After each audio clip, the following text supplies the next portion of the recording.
Turunlah kemudian ayat. Ya, Quran surah kedua ayat 208 itu. Ya ayyuhalladzina amanu dukhulu fis-silmi kaffah. Hei orang-orang yang telah menyatakan dirinya beriman, kalau sudah muslim, ikuti ketentuan Islam secara menyeluruh. Jangan setengah-setengah. Salatnya sesuai Nabi, tapi lisannya nggak sesuai Nabi. Gitu kan? Pandangan matanya nggak sesuai Nabi, atau masih ikut-ikutan kepada yang lain. Termasuk maaf misalnya, Nabi dulu, Nabi Muhammad, itu yang tadi Quran surah 17 ayat 73-75 itu, kan saya belum tuntas tadi nerangkan itu. Malam-malam datang proposal mengajukan beliau untuk ikut-ikut nyembah kan. Itu ketika turun Al-Kafirun pada pulang, tapi nggak putus asa Pak. Besoknya ngajak lagi. Ketika Nabi subuh-subuh ke Hajar Aswad, ya ke Ka'bah. Itu datang salah satunya mengatakan, Muhammad, gini, gak usah nyembah deh. Yang kayak tadi malam, hormati aja. Minimal kita saling penghormatan lah. Kamu pegang aja lah ini.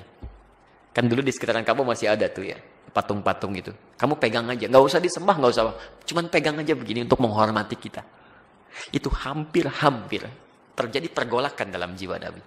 Ya, Nabi sampai mengatakan, ini kan saya cuman megang aja. Ya kan?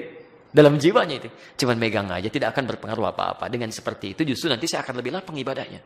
Tiba-tiba ketika lintasan itu ada dalam pikiran, kemudian sebelum itu terjadi, nah ini sifat maksum. Maksum itu dijaga dari berbuat salah.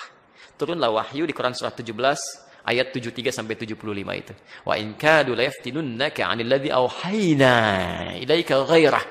Hampir-hampir ya ada orang yang bisa mempelesetkan engkau untuk berpaling dari tuntunan wahyu kami. Itu hampir-hampir sampai kemudian turun ayat itu. Sampai mengatakan jangan sampai tersentuh, kalau itu kejadian akan ditimpakan dhi'fal hayati wa dhi'fal mamat. Siksa berdua kali lipat. Nyentuh aja nggak boleh, apalagi bersih-bersih. Itu ada anak-anak pakai kerudung, anak-anak SD, anak-anak SMP, diminta bersih-bersih tempat ibadah orang lain. Allah, dosanya banyak itu. Tolong anak cucu kami jangan dibawa seperti itu ya. Tolong jangan dipelesetkan itu. Kalau Anda mau ingkar aja sendirian, jangan ngajak-ngajak orang lain. Itu pun kami doakan supaya bertobat itu kan. Jadi tolong jangan mengajak kemaksiatan. Kalau nggak paham agama, berkonsultasi. Jangan mengajak orang lain melakukan kesalahan yang fatal. Itu kasihan anak-anak pakai kerudung, masih SD, ada yang SMP, dibawa ngelap-ngelap tempat ibadah orang. Nabi aja megang, nggak boleh, Anda bersih-bersihin. Itu fatal itu. Dan kalau sekampung sudah dibegitukan, itu bahaya itu. Bahaya itu ya. Harus diingatkan ya, ulama-ulama setempat mesti mengingatkan itu, mesti mengingatkan dan sebagainya. Ya. Jadi jangan sampai kebaikan-kebaikan dunia mengalahkan nilai-nilai akhirat. Itu fitnah paling besar itu, ujian terberat itu. Ujian terberat itu datang dari orang baik yang menyimpang, itu paling berat. Ya, orang yang kelihatan baik tapi menyimpang itu paling berat. Sehingga ketika akan diluruskan ya sudah pada ngasih duluan, ya kan sudah dibiayain, sudah dibeasiswain, jadi sulit nolaknya. Itu yang berbahaya itu. Allahu Akbar, itu masih biasa Pak, apalagi Dajjal yang turun. Dajjal yang turun. Dajjal itu Allahu Akbar ya, nunjuk ke langit hujan, turun hujan. Nunjuk ke tanaman mati dia tuh. Jadi kalau yang kecil aja belum kuat, apalagi yang besar-besar. Yang kecil-kecil tuh baru handphone, ini uang.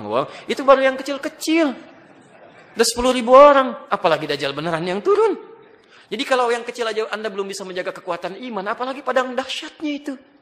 Hati-hati. Ayo keluarga dibina dengan baik ya. Tuntunan Rasul itu dilihat. Makanya lakad. Jangan pernah ragu dengan tuntunan Rasulullah SAW. Ya Nabi dulu aja nggak ragu gitu kan. Itu baru 2 kalimat tuh lakad. Hadisnya belum dibaca. Itu baru ayatnya tuh. Ya. Baik.